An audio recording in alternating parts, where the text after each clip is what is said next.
¿Quién es la persona más inquietante que has conocido en tu vida? Para dar un poco de contexto, soy brasileño y vivo en una de las ciudades más grandes del sur de Brasil. Cuando era adolescente, entrené Muay Thai durante casi 4 años. Como es común, entrenaba junto a algunos policías. Mi ciudad es reconocida por ser un centro de artes marciales en Brasil, y quizás, a nivel mundial. Algo que debo añadir es que la policía aquí en Brasil está dividida en 2 ramas en cada estado: la policía civil y la policía militar. La primera se encarga principalmente de investigar crímenes, manejar comisarías, ejecutar órdenes judiciales y cosas así. La segunda existe básicamente para reprimir y prevenir el crimen por la fuerza. Dicho esto, uno de los tipos que entrenaba conmigo era de la policía militar. Él pertenecía al BOPE, ese grupo amable y simpático que retratan en películas como Tropa de Élite y en algunos videojuegos. Conocía mucha gente bastante perturbadora, pero este sujeto es, y no exagero, una persona desequilibrada. Como dije, entrené por casi 4 años. Cuando este tipo comenzó a entrenar en mi academia, yo ya estaba allí. Vi cómo se volvió cada vez más violento con sus propios compañeros de entrenamiento. Era un tipo grande, alto, fuerte, y tenía unos tatuajes inquietantes, realmente perturbadores. Ya imponía miedo incluso antes de volverse más experimentado y bien entrenado en Muay Thai. Lastimaba gravemente a la gente sin ningún remordimiento. De hecho, parecía disfrutar hacer daño y causar miedo en prácticamente todos los que entrenaban con él. Llegó un punto en que me daba miedo ir a entrenar, porque sabía que en algún momento tendría que pelear con él en sparring y aquello sería un desastre. La cosa se volvió aún más escalofriante cuando empezó a llegar tarde a los entrenamientos. Siempre decía que era por su trabajo. De repente, comenzó a hablar sobre personas a las que había derribado en servicio. Con frecuencia tenía una nueva historia detallada sobre alguien que, según él, había matado. No parecía darse cuenta de lo absolutamente surrealista que sonaba todo eso. Nunca mostró culpa alguna. Siempre describía todo con una calma escalofriante, e incluso con cierto orgullo. Avanzando unos años en el tiempo, dejé de entrenar Muay Thai por mucho tiempo, en gran parte por culpa de este tipo. Ahora estoy a punto de terminar la facultad de Derecho. Mi universidad es pública y tiene programas para asistir a personas de bajos recursos en asuntos legales. Recibí un expediente con quejas. Una mujer buscó nuestra ayuda porque no tenía los medios económicos para contratar un abogado. Su hijo había perdido la vida tras un encuentro con un oficial de policía, y nadie investigó nada. ¿Adivina quién era ese oficial? Intentaré ser breve. Descubrí que este sujeto fue expulsado de la policía militar porque estuvo involucrado en muchos incidentes sospechosos con muertes mientras estaba de servicio. Como señaló un juez en uno de sus casos, estuvo implicado en al menos 5 incidentes en los que alguien perdió la vida mientras él estaba en funciones. Lo declararon mentalmente no apto para servir en la policía, así que lo expulsaron justo después del incidente fatal que involucró al hijo de esta mujer. Que yo sepa, nunca fue arrestado ni condenado por ninguna de esas muertes. Incluso se mudó un tiempo a Estados Unidos y dio clases de Muay Thai. Hoy vive en mi ciudad y entrena en la misma academia, que está en mi barrio. Subimos al monte Fuji con un amigo, y un tipo de mi casa compartida se unió, así que dijimos que sí. Básicamente babeaba sobre sí mismo mientras dormía en el autobús, pero insistía en que estaba meditando. Llevaba una de esas placas de plástico baratas y grandes, de las que uno mismo fabrica con una foto impresa dentro, y durante la subida la iba cambiando por otra para que no se gastara la energía, señalando los colores que se estaban desvaneciendo y diciendo, mira, ya está bastante cansada. En un momento tuvo que detenerse y se puso muy emocional. Más tarde explicó que había subido al Fuji antes y que estaba abrumado porque, según nos dijo finalmente, lo había hecho primero, en sus sueños. En la cima, después del amanecer, nos reunimos alrededor de unos fogones con carbón caliente frente a los restaurantes, y él puso su cáscara de plátano encima diciendo que daría un agradable olor a banana. No tuvimos tiempo de convencerlo de quitarla y nos echaron. Justo antes de eso, había anunciado que planeaba quedarse más tiempo del permitido por su visa y vivir en Japón sin papeles. Todos a nuestro alrededor se quedaron como, ok. Al bajar paramos en un restaurante de ramen temprano por la mañana. Él no pidió más que un pequeño tazón de arroz, y apenas empezamos a comer, comenzó a inhalar y exhalar muy fuerte, con los ojos cerrados. Mi amigo y yo nos miramos como diciendo, ¿y ahora qué? Después de un par de minutos, Se detuvo y dijo que solo necesitaba ese pequeño tazón de arroz porque acababa de comer aire y ya estaba bastante lleno. Viví en la calle por un tiempo en marzo del año antepasado, y una noche busqué refugio de la lluvia en un desagüe pluvial. Donde yo vivía, esto no era raro entre personas sin hogar. Al entrar por primera vez, vi acercarse en silencio a una figura alta, flaca y oscura. Lo único que podía ver era su silueta. Me preguntó quién era yo y qué hacía allí abajo. Le expliqué, y él se presentó como Roberto. Eso fue todo. Roberto me enseñó todo lo que necesitaba saber sobre la vida en la calle, con quién hablar, dónde conseguir cosas, cómo ganar dinero manteniendo la dignidad, y así sucesivamente. Era un individuo bastante inquietante, con diferencia el más escurridizo que he conocido. Cuando caminábamos por esos desagües y alcantarillas, parecía desvanecerse en las sombras y desaparecer. Debo añadir que mi visión nocturna es muy buena, y aún así, si apartabas los ojos de él un momento y él quería, desaparecía por completo. En esos túneles se sentía como si pudiera reaparecer en cualquier momento. Le debo la vida a ese hombre, pero vaya, era más misterioso e interesante de lo que yo jamás seré. Esto fue hace unos 5 años. Estaba en un bar, solo, un lunes por la noche, ahogando mis penas después de una ruptura reciente. Era casi medianoche, llevaba allí unos 30 o 45 minutos, y yo era el único en el bar. Otro hombre entró, colocó una silla frente a mí y comenzamos a conversar. Inmediatamente, algo en él me pareció extraño, pero no lograba identificar qué era. Era muy culto y articulado. Cada cosa que decía sonaba como si la hubiera pensado profundamente antes de hablarla. Tenía un acento británico, aunque algo apagado. Seguía hablando sobre sus propiedades y activos, y terminamos hablando de economía y política. Al final de la conversación, me miró directo a los ojos y dijo: «Gracias por conversar conmigo, ya nadie lo hace. Vine aquí esta noche con la intención de hacer cosas horribles y luego ir a la cárcel, solo para escapar de este mundo horrible y espantoso en el que vivimos, pero supongo que simplemente seguiré adelante. Estoy convencido de que era un asesino, jamás lo olvidaré». Conocí a un tipo en una fiesta una noche y charlamos un buen rato. Al principio parecía normal, pero luego se puso bastante intenso. Fue hace algunos años, así que no recuerdo exactamente qué dijo, pero sí recuerdo sentirme incómodo. Mi amiga se acercó y dijo que quería ir a otro pub, a unos 15 minutos caminando. El tipo dijo que no iba a ir, así que yo le dije que había sido un gusto conocerlo y me fui. En el camino, mi amiga y yo hablamos de cosas sentimentales y ella me llevó por un desvío para mostrarme lugares de su infancia. Llegamos al pub, nos sentamos, y ese mismo tipo entró. Compró una bebida y se unió a nosotros, y una de las primeras cosas que preguntó fue: ¿por qué se tardaron tanto en llegar? Nos habíamos detenido un rato a mirar alrededor, así que podría habernos alcanzado, pero en realidad debió habernos seguido distancia. Al final, hizo comentarios tan inquietantes que mi amiga le escribió a su novio para que viniera a ayudarnos, porque el tipo seguía insistiendo en irse con nosotras, ya sea a un club o de regreso con nosotros, y no confiábamos en que no nos siguiera. Una vez estaba volando desde Sudáfrica una noche y me senté al lado de un hombre mayor, corpulento, de Europa. Bebimos juntos y compartimos historias. Empezó diciendo que trabajaba como guía turístico en la región, específicamente para turistas europeos. Eso me sonó raro, así que le pregunté por qué, y me contó que lo hacía durante el apartheid en Sudáfrica, cuando esos eran los únicos turistas permitidos. Luego soltó una bomba: usaba los recorridos en auto como forma de contrabandear armas hacia Sudáfrica, para armar a la ANC en su lucha contra el régimen del apartheid. Realmente no le importaba dar tours, solo era un trabajo paralelo al contrabando. Con orgullo se autodenominaba traficante de armas ético. Cuanto más bebía, más anécdotas interesantes compartía. Así que sí, conocí a un traficante de armas sudafricano en un avión. Cuando estaba en la universidad trabajaba en Walmart, y esa noche me hicieron quedarme un poco más tarde de lo habitual. Trabajaba en la sección de artículos deportivos, un área relativamente fácil ya que organizar los estantes era simple porque generalmente estaba vacía. Era casi la 1 de la mañana y yo solo caminaba esperando que terminara mi turno.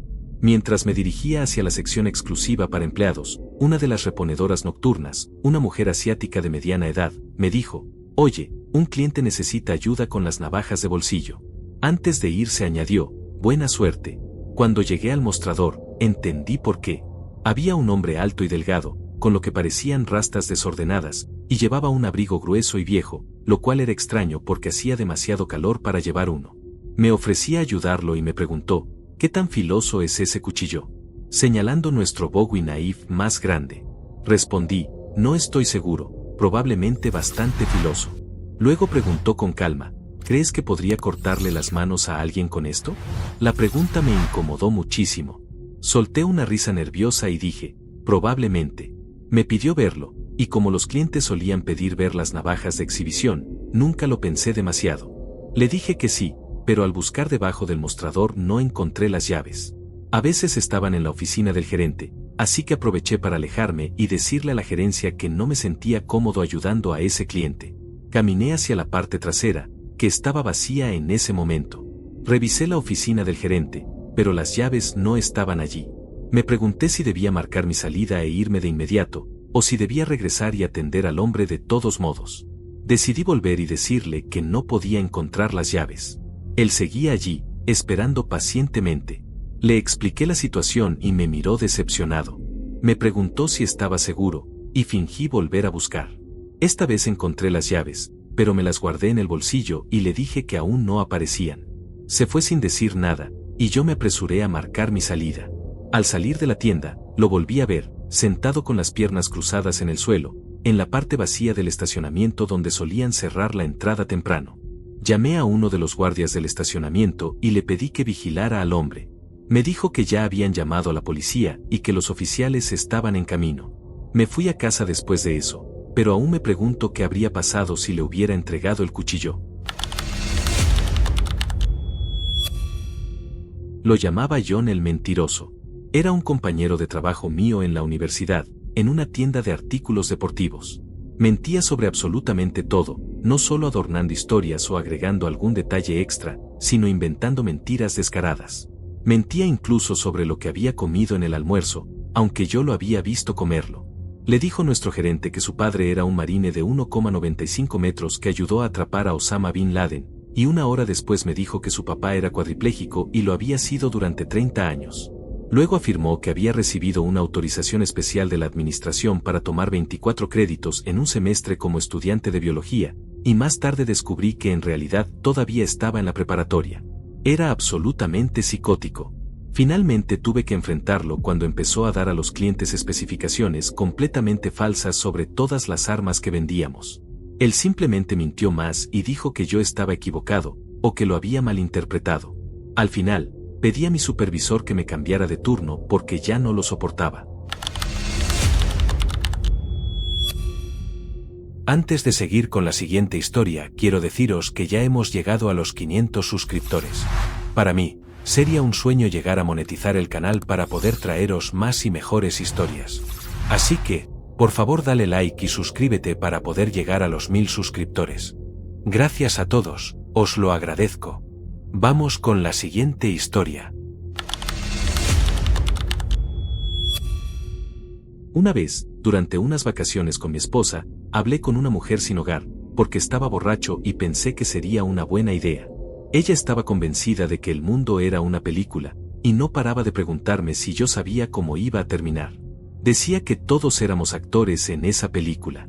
Mi esposa estaba aterrada y me empujaba para que nos fuéramos. En un momento, la mujer me pidió dinero, y yo le dije que no cargaba efectivo, pero que si quería le daba un cigarro. Ella aceptó, así que le ofrecí uno y cuando encendí el encendedor para prenderlo, abrió los ojos como si nunca hubiera visto fuego y empezó a balbucear y gritar cosas que no entendía. Me puso muy nervioso, así que tomé a mi esposa y nos fuimos. Más tarde, en el bar del hotel, escuchamos un alboroto y nos dimos vuelta para ver de qué se trataba. Era ella, que nos había seguido hasta el bar, y el personal del hotel intentaba sacarla. Así terminó mi curiosidad por hablar con personas sin hogar. En otra etapa trabajé en el autoservicio de un Del Taco que estaba abierto las 24 horas. Hacia el final de mi tiempo allí, tuve varias experiencias extrañas con un cliente regular que venía aproximadamente una vez por semana. Experiencia 1. El hombre se acerca a la ventanilla y pregunta si nuestro burrito de frijoles con queso era orgánico. Le respondí que probablemente no, pero que no estaba seguro. Él decidió que eso significaba que eran 100% orgánicos y pidió 3. Experiencia 2. El mismo hombre llegó sin camisa a la ventanilla. Explicó que estaba sin camisa porque había estado sudando profusamente minutos antes, a las 2 de la mañana, y me mostró su camisa empapada contra la ventana para que la tocara como prueba. Experiencia 3. El mismo hombre apareció y no pidió nada, solo me dijo que estaba feliz de que estuviéramos abiertos las 24 horas, porque el sol estaba despierto por la noche. Experiencia 4. Volvió de nuevo, esta vez para contarme sobre un estudio de yoga al que había estado yendo porque abría hasta las 3 de la mañana. Me sugirió que lo probara. Esa vez no pidió su burrito orgánico habitual, sino que eligió tacos de pescado porque, según dijo, había decidido comer solo pescado. Muy buen hombre. Muy extraño, pero amable. Cuando vivía en los dormitorios hace unos 6 años, nos asignaron una nueva compañera de cuarto que debía vivir con nosotros. Me pidieron que la evaluara y que la aceptara si encajaba. Lo hice, en parte porque parecía muy amable. Pasaron las semanas y no la vi salir de su cuarto. Sin embargo, hubo momentos que me dieron mucho miedo. Había un espejo frente a la escalera curva que bajaba a la puerta principal, y la cocina quedaba justo al lado de esa escalera. Un día, mientras preparaba el almuerzo, creyendo que estaba solo, me giré y vi su reflejo en el espejo. Estaba observándome. Creo que la asusté, porque salió inmediatamente. Intentamos hacerla sentir cómoda, pero no quiso. Finalmente desapareció por completo, y además dejó de pagar la renta. Obtuvimos permiso para abrir su cuarto, y lo que encontramos fue asqueroso. Había comida a medio comer tirada, desprendiendo un olor horrible y atrayendo montones de moscas. Era verano, así que puedes imaginarte el estado de esa comida, cubierta de moho. Todo era un desastre repugnante, pero lo que de verdad me puso la piel de gallina fue otra cosa. Cuando su padre vino a recoger sus cosas, explicó que estaba internada en un hospital psiquiátrico. También nos dijo que había ido a ver la misma película en el cine más de 20 veces en un solo mes. Una vez conocí a un policía muy bajito que pertenecía a una unidad especial de respuesta, no recuerdo bien cómo se llamaban, tal vez unidad táctica. Conversé con él una vez en un restaurante. No recuerdo su nombre, pero sí que sonaba francés. Lo recuerdo porque se destacaba del resto de su equipo de manera notable. Nunca había visto a un oficial de esas unidades que midiera menos de 1,90 metros y que no estuviera musculoso como un levantador de pesas ruso, así que cuando este pequeño francés entró con el mismo uniforme que esos tipos que parecían sacados de una película de acción, me dio curiosidad. ¿Qué aportaba a este tipo? ¿Lo usaban para colarse por ductos, para disfrazarlo de niño como señuelo, o tal vez el uniforme de los demás escondía en realidad a 2 adultos fuertes juntos para doblar la fuerza? De cualquier forma, debía de tener algo especial. Así que, llamémosle Francis, de unos 1,68 metros, con un físico similar al de Bruce Lee, me hizo pensar de inmediato en artes marciales. Francis tenía unos ojos de un verde y marrón profundos, con destellos de dorado y azul, que parecían casi biónicos, como si hubieran sido robados de los dioses. Era como si pudiera mirarte y susurrarle a tu alma que cualquier dolor físico que intentaras causarle, si lo provocabas, arruinaría al menos tu día. Empecé a pensar que tal vez su uniforme no era para protegerlo a él, sino para protegerme a mí. Fue como un honor y una advertencia al mismo tiempo. Mira lo grande que soy, y mi placa dice capitán, amigo. Ni siquiera sé si realmente la placa decía eso, pero así lo sentí. Era la persona más amable que podías conocer. Educado, genuino, encantador y gentil, pero con una paz tan profunda que equilibraba una gran fuerza. Terminamos charlando sobre lo que se necesitaba para entrar a la fuerza, porque de verdad me interesaba el secreto de sus habilidades. Resulta que era octavo dan en Jiu-Jitsu brasileño y había desarrollado su propio método. Conocía a los Gracie, tenía su propio dojo y, sí, era peligrosísimo. Había una chica con la que fui a la universidad, formaba parte de mi grupo de amigos. Era emocionalmente fría y manipuladora, con opiniones muy extrañas y estándares imposiblemente altos de comportamiento para los demás. Te imponía esas reglas bizarras, y luego explotaba cuando, inevitablemente, no se cumplían, mientras que ella se mantenía indiferente ante todo y todos.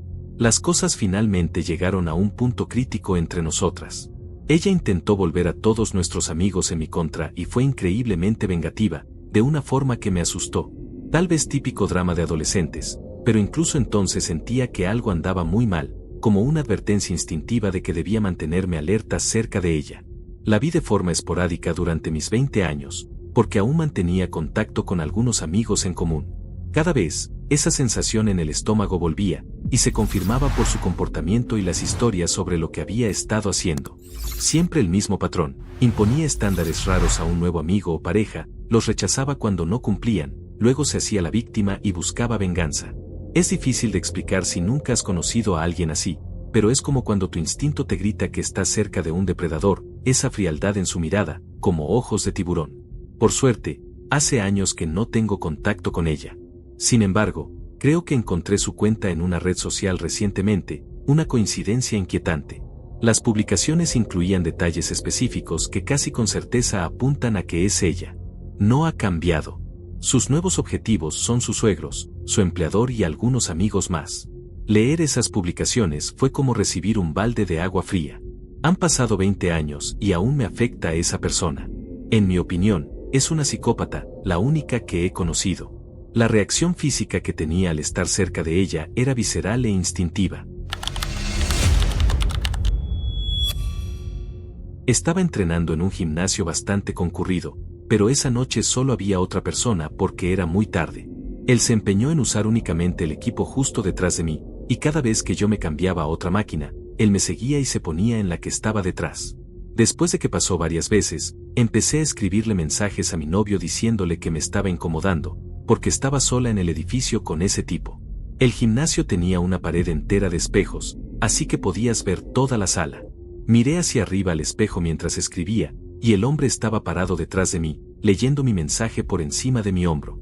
En lugar de entrar en pánico y arriesgarme a que la situación empeorara, me bajé de la máquina, guardé mi teléfono en el bolsillo y caminé rápido hacia la puerta principal sin voltear. Llegué a mi auto sana y salva, pero estaba llena de adrenalina y miedo. Por suerte no me siguió. No tengo idea de por qué hizo eso o cuáles eran sus intenciones, pero salí de ahí lo más rápido que pude. Reporté el incidente en mi gimnasio al día siguiente, y dijeron que lo investigarían y se encargarían.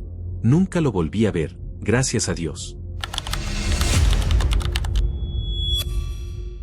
Mi ex amiga, Beth.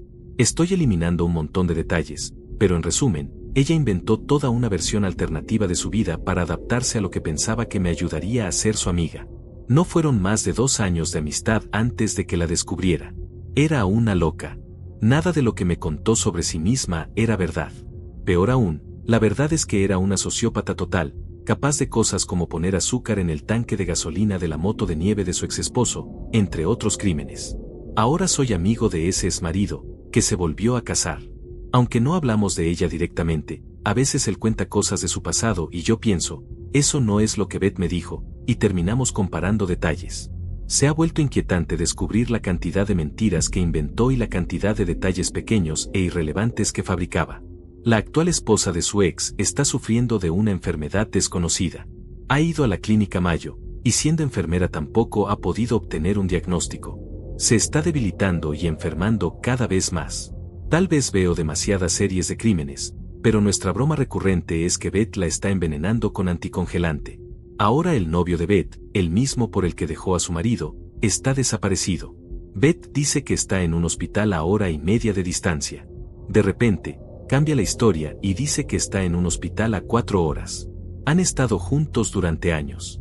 Cuando éramos amigas, hace 5 años, ella me repetía que él iba a proponerle matrimonio y que se casarían. Nunca pasó. ¿Por qué está enfermo en un hospital? ¿Tendrá algo que ver Beth con la enfermedad de la esposa de su exmarido y ahora con la de su novio de toda la vida? No me sorprendería. Ella es un caos de mentiras y problemas que nunca quiero de vuelta en mi vida.